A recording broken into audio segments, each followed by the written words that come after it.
on nous a demandé d'aller visiter commissariat ou gendarmerie, mais moi je visite le commissariat et la gendarmerie, c'est sur ma circonscription et je connais les difficultés auxquelles sont confrontés et le commissariat et la gendarmerie de Saint-Paul, c'est pour cela que je suis ici. Il y a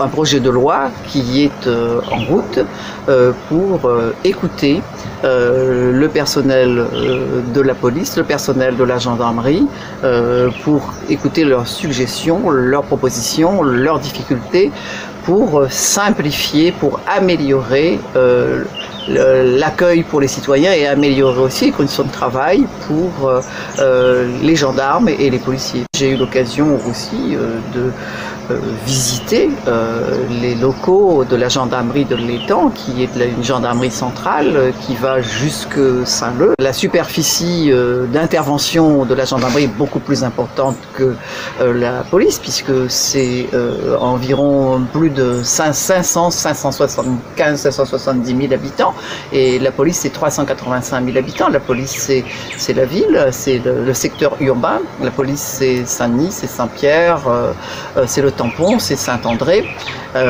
et il y a beaucoup de difficultés. Il y a d'ailleurs un personnel qui est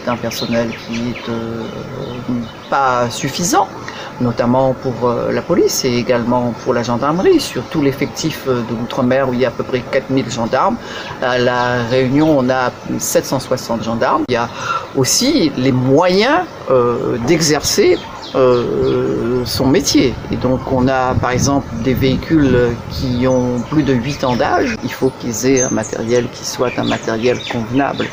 C'est pareil aujourd'hui, notamment lorsque il y a des personnes qui viennent, des prévenus notamment, et on doit prendre leurs empreintes. C'est encore la manière manuelle avec de l'encre, alors que même en mairie aujourd'hui, pour prendre les empreintes, il y a un scan, c'est beaucoup plus simple, c'est beaucoup plus vite fait. Je dois faire un rapport oral le 12 février là-dessus, et je dois aussi, puisque vous êtes là, visiter un centre de rétention. Le Parlement veut aujourd'hui simplifier les choses. Je vous l'ai dit en premier lieu, l'attente budgétaire, c'était aussi l'attente pour également l'amélioration aussi des conditions de vie des gendarmes, parce que par exemple il y a Saint-Benoît où il y a une gendarmerie qui est en piteux état, et donc ça c'est une attente purement budgétaire, et encore que la gendarmerie c'est une propriété municipale, et donc il y a tout un travail à faire, mais on a besoin aussi, en premier lieu, que les gendarmes soient bien logés. Il y a le problème de la gendarmerie de Saint-Pierre, où il y a un projet aussi de nouvelle gendarmerie. Et donc on est dans ce début du 21e siècle où tout est numérisé, tout est informatisé.